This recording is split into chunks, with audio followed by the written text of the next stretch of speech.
कि जो स्वाभिमान और क्रांतिकारी शब्द मुन्ना बहादुर ने जनपद के लोगों के बीच में एक बीज के रूप में बोया था, वो शायद अपने ही कुल्हाड़ी से उसको काट करके समाप्त कर दिया है। आपको क्या लग रहा है कि मुन्ना बहादुर सिंह किसी लोभ या लालच में आकर के इस प्रकार के जो पोस्टर बना है, इस प्रकार का बैनर पोस्टर बनवाए और ये कार्यक्रम रखे हैं कि क्या मजबूरी हो सकती है? हम पुतला उन लोगों को फूकने जा रहे थे जो प्रतीकात्मक रूप से उन कार्यकर्ताओं का शोषण करते हैं, जो कार्यकर्ता अपने जीवन और जवानी को गंवा करके इनको अपना नेता बनाता है, सरकार में चुन करके भेजता है प्रतिनिधि के रूप में।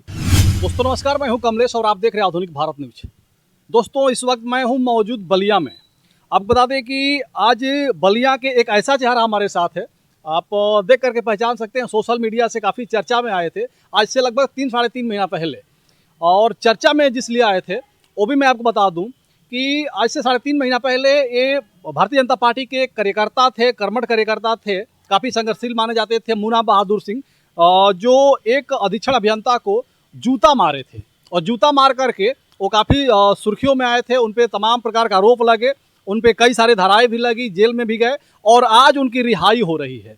और रिहाई से पहले एक पोस्टर आउट हुआ है जिसमें दिखाया गया है कि दयाशंकर सिंह और जो भारतीय जनता पार्टी के बड़े बड़े जिला के नेता हैं उनका फोटो लगा हुआ। और इस चीज़ को देख करके जो भारतीय जनता पार्टी के युवा कार्यकर्ता हैं, चाहे इस बलिया जिला के जो युवा समाजसेवी हैं, कहीं ना कहीं एक टिप्पणी कर रहे हैं, एक विरोध कर रहे हैं कि जो लोग आपके उस समय में उस क्षण में खड़ा नहीं हुए, जिस समय आपको इन लोगों की ज़रूरत थी, जिस समय भारतीय जनता पार्टी को आपको सपोर्ट करना चाहिए था, सहयोग करना चाहिए था, उस समय आपका लोग विरोध किए। और जो छोटे छोटे कार्यकर्ता थे, युवा थे, सभी लोगों ने समर्थन किया, सहयोग किया और आपके न्याय की गुहार लगाने के लिए हर स्तर तक जाने के लिए तैयार थे।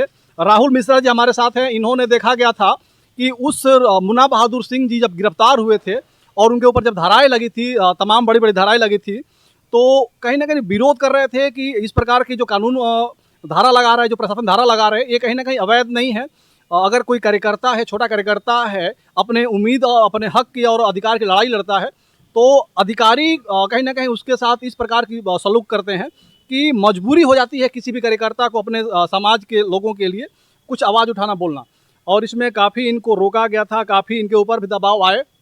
दबाव के बाद इन्होंने पुतला उतला बना करके प्रदर्शन करने की बात कहा था। मैं जानूंगा राहुल जी कि आज मुन्ना बहादुर सिंह जी का रिहाई हो रहा है और इसमें हम देख रहे हैं कि सोशल मीडिया पे तमाम जो युवा लड़के हैं, युवा समाजसेवी हैं, उनका विरोध कहीं ना कहीं चालू है कि बड़े नेताओं के आप साथ एक बार फिर से आ गए मुन्ना बहादुर जी, वो क्षण भुला गए, वो समय भुला गए आप, जिस समय आपका ये लोग बड़े लोग विरोध कर रहे थे, आपके साथ साथ में खड़े नहीं हुए थे। क्या कहेंगे? आपको कोई खबर है कि नहीं वहाँ पे उनके साथ जाने के लिए, कार्यक्रम में जाने के लिए? नहीं, सबसे पहले तो आपके चैनल से कमलेश भाई आपको बहुत धन्यवाद देता हूँ जी। एक तरफ सुर्खियों में पाने के लिए मैक्सिमम जिले के चैनल के लोग मुन्ना बहादुर जी के अगवानी करने के लगे हैं जी। लेकिन आपने जो आत्मीयता दिखाई और आपने जो मानवता का एक मिसाल पेश किया जी। कि आपने उस साधारण लड़के को पहले पकड़ा जिसने मुन्ना बहादुर के लिए 2 कदम चला। जी। आपके चैनल से मैं एक ही बात मुन्ना बहादुर को तो सबसे पहले बधाई देता हूँ को काल कोठरी से बाहर आए हैं जी। और अपने परिवार के साथ दैनिक क्रिया और ठीक से जी सकते हैं। लेकिन साथ साथ एक बात मैं जरूर कहूँगा, आज यह निश्चित रूप से हास्यास्पद का केंद्र हो गया है कि आज भी साधारण कार्यकर्ता को अपनी आवाज उठाने का कारण क्यों नहीं बनता है। कोई भी कार्यकर्ता हिम्मत क्यों नहीं जुटा पाता है और कोई भी नेता किसी कार्यकर्ता को अपने पॉकेट का ही कार्यकर्ता क्यों बनाता है। ये सीधा उदाहरण आपके चैनल से मैं कह सकता हूं प्रमाण के साथ। जब मुन्ना बहादुर जी के साथ घटना हुआ और जब मैंने छोटा सा अभियान चलाया तो किसी ने भी सामने आकर के बोलने की क्षमता नहीं दिखाई। लेकिन हास्यास्पद देखिए कि मुझे नहीं पता आखिर वो कौन सी कारण है, लेकिन मुन्ना बहादुर जी को जब भी समय मिले तो एक बार जरूर चिंता होकर के आपके साथ साथ उन सभी चैनल के लोगों से जरूर कहूंगा कि एक सवाल जरूर पूछिएगा कि आपको जिसने भी माल्यार्पण किया, माला पहना है, उसमें कितने लोग सामने आकर के आपका उस समय समर्थन किए थे। अगर ये कार्यकर्ता, आप जैसे लोग अगर इस तरीके के पार्टी के कार्यकर्ता का रिजल्ट से खुश हैं तो मुझे लगता है आज के समय में कोई भी किसी कार्यकर्ता के लिए खड़ा नहीं होगा। दूसरा सबसे महत्वपूर्ण विषय ये है कि आखिर सामाजिक कार्यकर्ता इस प्रकार के अपने साथ हुए अपेक्षा और अपने अपमान को कैसे निकल सकता है। आखिर वो कौन सी कारण होंगे जिले के हर एक आम लोगों ने इनको समर्थन किया और सबने सराहना करी कि तरीका भले गलत हो सकता है, लेकिन मुन्ना बहादुर एक संघर्षशील कार्यकर्ता हैं। लेकिन वही मुन्ना बहादुर का एन के कारण मुझे ठीक से नहीं पता, लेकिन इतना जरूर पता है कि क्रांतिकारी शब्द बलिया से पूरी तरीके से विलुप्त हो चुका है। और आपके चैनल से एक बात मुझे ठीक से समझाना चाहता हूँ और बताना चाहता हूँ कि कोई भी नेता कार्यकर्ता के लिए जीवन में कभी लड़ाई क्यों नहीं लड़ना चाहता है। अब मुझे ठीक से पता है कि अब कोई भी कार्यकर्ता को किसी के बारे में कोई कदम उठाने से पहले इस बात को ठीक ढंग से समझ लेना चाहिए कि मैं जो काम कर रहा हूँ वो कितने देर तक प्रभाव में हो सकता है। आज मुन्ना बहादुर सिर्फ अपने को ही अपमान नहीं किए हैं, बल्कि उन लाखों लोगों को भी अपमान किए हैं जो शोषण का शिकार हो रहे हैं और लाख उसके चाहने के बावजूद भी कोई इसका मदद नहीं करता है। मुझे तो कहना नहीं चाहता, एक छोटा सा कार्यकर्ता हूँ, एक छोटा सा छात्र नेता रहा हूँ, लेकिन मेरे अंदर जमीर जिंदा था। मैंने एक साधारण परिवार के लोगों के बीच में जिया है, तो मुझे वो दर्द महसूस हुआ कि मुन्ना बहादुर के परिवार के लोग कैसे जी रहे होंगे। अनेकों आए पर्व बीता, उसमें मुन्ना बहादुर अपने परिवार के बीच में नहीं थे। हम लोगों ने बहुत आत्मीयता के साथ ये सोचा कि नहीं, हमारा एक भाई जेल में है, हम कैसे खुशी मना सकते हैं। लेकिन हमारा भाई, मैं जरूर कहूँगा कि जब भी समय मिलेगा, जितना जल्द जिले के और प्रदेश के जहाँ जहाँ तक लोगों के बीच में मुन्ना बहादुर शब्द अगर पनपा है, तो इस बात को जरूर स्पष्ट रूप से स्पष्टीकरण दे दें कि आखिर वो कितने सारे लोग हैं। जो भी पोस्टर वायरल हुआ है उसमें सामने आकर के आपके लिए कदम से कदम मिला के चला है। मैं तो एक ही बात मानूंगा कि आज के दौर में कोई भी लड़का किसी भी नेता के लिए काम न करे। और आज मैं पूरे प्रमाण के साथ कह सकता हूं कि जीवन की इस धारा में सबसे मुश्किल काम है वो भरोसे का संकट है। हम भरोसा करें किस पे? आपको क्या लग रहा है कि मुन्ना बहादुर सिंह किसी लोभ या लालच में आकर के इस प्रकार के जो पोस्टर बना है, इस प्रकार के बैनर पोस्टर बनवाए और ये कार्यक्रम रखे हैं, कि क्या मजबूरी हो सकती है? मुझे इस बात को ठीक ढंग से जानकारी नहीं है और बिना प्रमाण के मैं नहीं कह सकता कि कौन सा लोभ लालच और क्या है। लेकिन इतना जरूर है कि जो स्वाभिमान और क्रांतिकारी शब्द मुन्ना बहादुर ने जनपद के लोगों के बीच में एक बीज के रूप में बोया था, वो शायद अपने ही कुल्हाड़ी से उसको काट करके समाप्त कर दिया है। और वह बीज भी नहीं रहा, पेड़ तो बहुत दूर की बात है।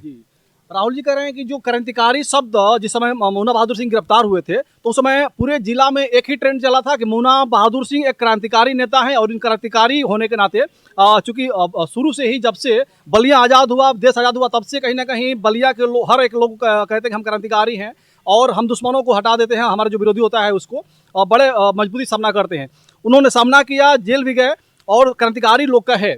और उसके बाद आज जिस प्रकार से फिर उन बड़े नेताओं के झांसे में आकर के हैं, या जिस मजबूरी में आकर के, किसी प्रभाव में आकर के हैं, उनके साथ होकर के आज जो पोस्टर चल रहा है, जो आज का उनका प्रोटोकॉल है, जिस प्रकार से स्वागत और माल्यार्पण होना है, इसको देकर कह रहे हैं कि क्रांतिकारी शब्द जो है कहीं ना कहीं मुन्ना बहादुर सिंह के इस रवैये से थोड़ा सा धूमिल हुआ है। राहुल जी, मैं ये भी जानना चाहूँगा कि कितना दुख है, जैसे आप लोग उस समय से लेकर के आज तक आप लोगों को ये उम्मीद है, जितने युवा समाज सेवी हैं, जितना युवा लोग हैं, यहाँ के कार्यकर्ता हैं बलिया के, मुझे उम्मीद है कि सब लोगों के मन में होगा कि जिस दिन मुन्ना बहादुर सिंह रिहाई होगी उनकी, जिस दिन बाहर आएंगे, हम सभी लोग चल करके उनका माल्यार्पण करेंगे, स्वागत करेंगे और दिखाएंगे कि क्रांतिकारी क्या होता है। क्या कहेंगे, दुख है कि नहीं? मैं एक बात जरूर कहता, अगर इस प्रकार का सच में स्वागत का मन में था, तो मैं पूरे प्रमाण के साथ कह सकता हूँ कि लाखों लोगों के मन में वो प्रेम था मुन्ना बहादुर के प्रति। सबसे मुश्किल मुझे ये लगा, सबसे ज्यादा दुखद इस बात का मुझे लगा कि आज के दौर में भारतीय जनता पार्टी के कार्यकर्ता होकर के मुझे ठीक ढंग से याद नहीं कि कितने ऐसे लोग हैं जो साधारण कार्यकर्ता के लिए ठीक ढंग से लड़ाई लड़ते हैं। हमारे जैसे साधारण परिवार से संबंध रखने वाला कार्यकर्ता, बहुत साधारण जीवन जीने वाला, अभी शुरुआती दौर में एक साधारण कार्यकर्ता के लिए अपने जीवन के सारे ताकत लगा दिए ताकि उनका स्वाभिमान और उनका सम्मान कहीं से भी कम ना हो। लेकिन इस प्रकार के प्रसंग को देख करके थोड़ा सा नहीं, मेरे पास कोई शब्द नहीं है उस पीड़ा का। एक भाव जब टूटता है तो उसके लिए शब्दों की जरूरत नहीं पड़ती है। मैं ठीक ढंग से जान गया कि आज के दौर में चाकाचौंध वाला जीवन लोगों को ज्यादा पसंद है। किसी को बाइक से, पैदल चल के, साइकिल से लड़ने भिड़ने वाले किसी नेता की जरूरत नहीं है। अगर आपके पास व्यवस्था और संसाधन ठीक है तो ऐसे मायावी कार्यकर्ता लोग भी आपको स्वीकार करने के लिए तैयार हैं, और ऐसे मायावी समाज आपको स्वीकार करने के लिए तैयार है।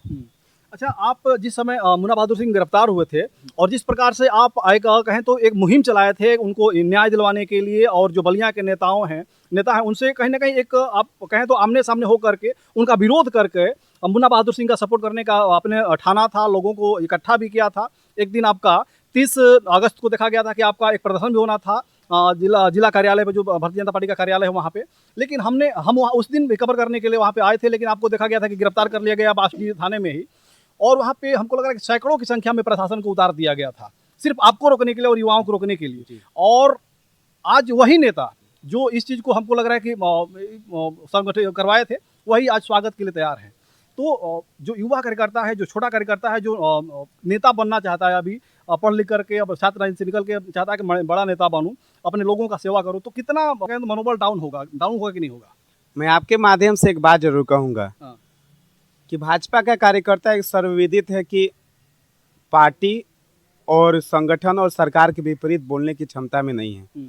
आप ठीक ढंग से ध्यान दिए होंगे, जब मैं इन्हीं मुन्ना बहादुर के लिए लड़ रहा था तो जिले के बड़े बड़े तथाकथित मायावी लोग मेरी हर एक बातों को लगातार यह प्रचारित कर रहे थे कि मैं पार्टी के खिलाफ काम कर रहा हूं, मैं सरकार के खिलाफ काम कर रहा हूं, जो कि आप भी एक सुलझे हुए पत्रकार हैं और आप ठीक ढंग से पूरे आप मेरा सोशल मीडिया का सारा वीडियो उठा लीजिए, मेरा एक भी शब्द न सरकार के खिलाफ था, न पार्टी के खिलाफ था, न प्रशासन के खिलाफ था। मेरे मन में मैं एक छात्र नेता रहा हूं और एक ही बात जानता हूं, अगर मैं नेता हूं तो मेरे पास इतनी क्षमता होना चाहिए अपने लोगों के लिए, अपने समाज के लोगों के स्वाभिमान और सम्मान का देखभाल करने का। मेरे हर एक गतिविधियों को दबाने का पूरा प्रयास किया गया। आपके चैनल से एक बात जरूर अपने बड़े भाई मुन्ना भैया से कहूंगा कि क्या भारतीय जनता पार्टी के कार्यकर्ता के पास, आपके पास इतनी है क्षमता जो इन सारे लोगों से सवाल पूछ सकते हैं कि 30 अगस्त को कार्यक्रम क्यों कैंसिल कराया गया और 30 अगस्त को कार्यक्रम किस प्रकार का था? हम पुतला उन लोगों को फूकने जा रहे थे जो प्रतीकात्मक रूप से उन कार्यकर्ताओं का शोषण करते हैं, जो कार्यकर्ता अपने जीवन और जवानी को गंवा करके इनको अपना नेता बनाता है, सरकार में चुन करके भेजता है प्रतिनिधि के रूप में। लेकिन वही जब कार्यकर्ता संकट में पड़ता है तो इन लोग का रवैया क्या होता है? तो किसका पुतला फूकने वाले थे आप? मैं जिले के वर्तमान में जितने भाजपा से चुने हुए प्रतिनिधि थे उन सबको फूकने वाला था। मेरा एक ही मंशा था कि जब कार्यकर्ता लड़ता है, गलती किया है, तो उसको एक साथ एकजुट होकर के उसके परिवार की रक्षा कौन करेगा? उससे मैं एक ही बात जानता हूं, कार्यकर्ता का मतलब है अपने परिवार की रक्षा। भाजपा परिवार के उन कार्यकर्ताओं के प्रति एक प्रेरणा देना जो अपने जीवन का सबसे कीमती समय गंवा करके इन लोगों को गद्दी पे बैठाने के लिए प्रयास करता है। मेरा एक ही मंशा था कि सारे लोग एकजुट होकर के कहें कि जब कोई कार्यकर्ता संकट में पड़े तो हम लोग खड़े हैं। लेकिन मुझे नहीं लगता कि मैंने अपने जीवन में इस प्रकार का कोई साधारण कार्यकर्ता की लड़ाई देखी जो पार्टी का किसी कार्यकर्ता संकट में पड़े तो सामने आकर के अपना सब कुछ दांव लगा दे। आज परिस्थिति है कि पार्टी का कार्यकर्ता कोई बनना नहीं चाहता है, पॉकेट का कार्यकर्ता बनना चाहता है। हर एक व्यक्ति को अपनी छोटी और सस्ती महत्वाकांक्षा के लिए पार्टी के विचारधारा को पूरी तरीके से सब खत्म समाप्त करके अपने लिए जीने का प्रयास किया जा रहा है। और यहाँ पार्टी का चिंता नहीं, यहाँ पॉकेट का कैसे मैक्सिमम तरीके से यूटिलाइज किया जाए, कैसे अधिक दिनों तक उस पर राज किया जाए, इस पे काम किया जा रहा है। मैं आपके चैनल से कहना चाहता हूँ उन सभी लोगों का, मेरी आवाज़ मैं संगठन के लोगों से भी कहूँगा कि 27 का चुनाव है, बलिया की स्थिति इतनी भयावह है कि हर एक को मजबूत व्यक्ति एक विशेष रूप से गुट बना करके कार्यकर्ताओं का शोषण कर रहा है। लेकिन अफसोस की बात है कि आखिर वो कार्यकर्ता मुखर होकर बोल क्यों नहीं रहे हैं? जब तक लोग गूंगे रहेंगे तब तक ऐसे अंधे लोग हम पे राज करेंगे। और अभी जैसे मुन्ना बहादुर सिंह का रिहाई जो गिरफ्तारी हुआ, अभी रिहाई हो गया, इन सारे कार्यक्रमों को देखते हुए 27 का चुनाव आ रहा है, इसमें आप जैसे कार्यकर्ता हैं वो किस प्रकार से स्टैंड लेंगे? किस प्रकार हमारे जैसे कार्यकर्ता प्रधानमंत्री मोदी और मुख्यमंत्री योगी आदित्यनाथ जी को जीवन में कभी दूर जाने नहीं देगा। लेकिन हमारे जैसे कार्यकर्ता थोड़ा सा सूझबूझ अपना दिखाए और ये दिखाए कि हम मुख्यमंत्री और प्रधानमंत्री तो ऐसे तपस्वी चाहिए ही चाहिए, लेकिन हमारे कार्यकर्ताओं का इज्जत और सम्मान बचाने वाला आखिर बूथ पे कौन लड़ाई लड़ता है। मैं एक ही बात आपसे पूछना चाहता हूँ, इन सभी बड़े बड़े फॉर्च्यूनर के लोग थोड़े बूथ पे लड़ने जाते हैं, साधारण कार्यकर्ता बूथ पे लड़ता है। लेकिन आज के परिवेश में उसका कोई इज्जत नहीं है, उसका कोई मान सम्मान नहीं है, क्योंकि सबको पता है। अभी आपको मैं एक बात को आश्वस्त दिलाता हूँ, बलिया अगस्त क्रांति की मैंने नींव रखा सामाजिक दृष्टिकोण से, आज राजनीतिक कार्यकर्ता के रूप में, लेकिन आपको मैं विश्वास दिलाता हूँ बहुत जल्द इस आग को मैं थमने नहीं दूंगा। मैं भारतीय जनता पार्टी के साधारण कार्यकर्ता की ताकत जनपद बलिया ने देखा था, उसकी लड़ाई बहुत जल्द घोषणा करने जा रहा हूँ। और आपको मैं आश्वस्त करता हूँ कि भाजपा का कार्यकर्ता कभी कमजोर नहीं होता है और किसी के दिए गए सर्टिफिकेट पे जीने का मोहताज नहीं है। वो लड़ता है, भिड़ता है, तो चलता है। सर्टिफिकेट तो आपको दिया जा रहा था उस समय, जिस समय आप आंदोलन कर रहे थे, विरोध कर रहे थे, उस समय आप दिया जा रहा था कि आप पार्टी की छवि को धूमिल करना चाहते हैं, पार्टी को कमजोर ना करना चाहते हैं, किसी और से मिले हुए हैं। तो वही बातें तो मैं कहना चाहता हूँ आपसे भैया, कि आपके चैनल से मेरी जितनी तक दूर तक मेरी बातें जाएंगी, मैं यही बातें आपसे माध्यम से मुन्ना भैया से पूछना चाहता हूँ, क्या आपके परिवार के प्रति अपना जो कुछ भी मेरे पास क्षमता था उसको न्यौछावर करके लड़ाई लड़ना पार्टी के खिलाफ था? क्या आपका इज्जत, मान सम्मान, स्वाभिमान को जिंदा रखना पार्टी के खिलाफ था? क्या आपके प्रति मेरे जो भी किया गया प्रयास अगर पार्टी के खिलाफ था, तो फिर आप पार्टी के कार्यकर्ता थे कि नहीं थे? अगर पार्टी के कार्यकर्ता नहीं थे तो फिर आज भाजपा के सारे भाजपा के स्वघोषित कार्यक्रम में आप कैसे शरीक हो गए? आपको सबसे पहले अगर मीडिया के सामने कोई सवाल का जवाब देना होगा तो आपका छोटा भाई राहुल का पहला सवाल होगा कि आप मुखर होकर के सबसे पहले बोलिए कि आपके साथ मजबूती का सबसे पहले कदम किसने निभाया। मेरा सबसे पहला सवाल है कि आपके साथ बुरे संकट में कदम से कदम मिला करके कौन खड़ा किया? अगर शायद आपको ठीक ढंग से पता नहीं होगा तो जनपद के लोग इस बात को जवाब देने के लिए तैयार हैं, लेकिन हमारे जैसे साधारण कार्यकर्ता का जीवन किस रूप में जाएगा, इसका भी तय आप अपने संबोधन में जरूर करिएगा। और किस प्रकार से आगे राजनीतिक जीवन में एक साधारण कार्यकर्ता को काम करना चाहिए, आप जैसे अनुभवी लोग जरूर इस रास्ते को बता के ही जाइएगा। बहुत बहुत धन्यवाद। ठीक है, तो ये राहुल मिश्रा जी हैं, समाजसेवी हैं, भारतीय जनता पार्टी के एक कार्यकर्ता हैं और इस उम्मीद पे अपने आप को हमेशा झोंकते रहते हैं समाज में कि मैं धीरे धीरे करके एक अच्छा नेता बनूंगा, और अगर बलिया जिला के जो बड़े नेता हैं उन लोगों का अगर सहयोग मिला, आशीर्वाद मिले, तो एक दिन हमारे जैसा जो होनहार युवा कार्यकर्ता है एक दिन नेता बनेगा और इस बलिया जिला का उद्धार करेगा। लेकिन जिस प्रकार से मुन्ना बहादुर सिंह को गिरफ्तार किया गया, उनके ऊपर जिस प्रकार धाराएं लगी, उनको जिस प्रकार से जेल में जाने के बाद इन्होंने या फिर जो बलिया के तमाम युवा हैं उन्होंने जो एक कहें तो मुहिम चलाया कि मुन्ना बहादुर सिंह के साथ अन्याय हो रहा है, घोर अन्याय हो रहा है, इस प्रकार से नहीं होना चाहिए। और जितने जैसे उस दिन से लेकर के आज तक ये मायावी शब्द एक निकाल रहे हैं लगातार, मायावी जो लोग हैं वो कहीं ना कहीं माया जाल में फंसा करके और लोगों को गुमराह कर देते हैं और छोटे कार्यकर्ताओं को अपने पाकिट का एक तरह से वस्तु समझ लेते हैं कि हम जो छोटा कार्यकर्ता हमारे पाकिट के लोग हैं, जिस प्रकार से मैं कहूँगा उस प्रकार से करेंगे। लेकिन इनका इस बार दावा है कि हम लोग उस प्रकार से इस बार चलने का काम नहीं करेंगे। 27 का चुनाव काफ़ी नज़दीक है, इसमें हम लोग अपने अलग एक रणनीति बना करके और प्रचार प्रसार करेंगे, काम करेंगे। मोदी जी और योगी से कोई बैर नहीं है, लेकिन बलिया के जो जनप्रतिनिधि हैं, जो चुने हुए लोग हैं, उनको इस बार सबक सिखाना है। बाकी आप लोग क्या कहिएगा राहुल जी की बातों को सुन करके, मुन्ना बहादुर सिंह के आज की रिहाई को लेकर के, गिरफ्तारी को लेकर के आप लोग अपना राय कमेंट बॉक्स रखिएगा। वीडियो खत्म करना चाहेंगे। जय हिंद, जय भारत।